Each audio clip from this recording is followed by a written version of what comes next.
చెడ్డవాళ్ళని తెలిసినప్పుడు మనం దూరంగా ఉంటాము. కానీ మంచివాళ్ళుగా నటిస్తూ చెడు చేసే వాళ్ళని, మన మంచితనాన్ని చేతగానితనంగా తీసుకునే వాళ్ళకి చాలా మనం ఇంకా దూరంగా ఉండమని తెలిసిపోతుంది. ఒకసారి కాకపోతే రెండోసారి వీళ్ళు చెడ్డవారు వెధవలు అనే తెలిసిపోతుంది. వారికి ఇంకా మనం చాలా చాలా దూరంగా ఉండాలి. అంటే మనము ముందు ఉండి చెడు చేసేవాళ్ళకి, వెనకుండి చెడు చేసే వాళ్ళకి కనిపెట్టిన తర్వాత మనం చాలా దూరంగా ఉంటే చాలా మంచిది. వారు ఎవరైనా సరే అంటే తీయగా మాట్లాడుతుంటారన్నమాట.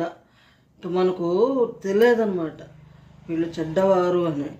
చాలా జాగ్రత్తగా కనిపెడితే కానీ వీళ్ళు వ్యధవలు అని తెలియదు. అప్పుడన్నా మనం దూరంగా ఉంటే బాగుపడతాం. లేదా మనము అంతే.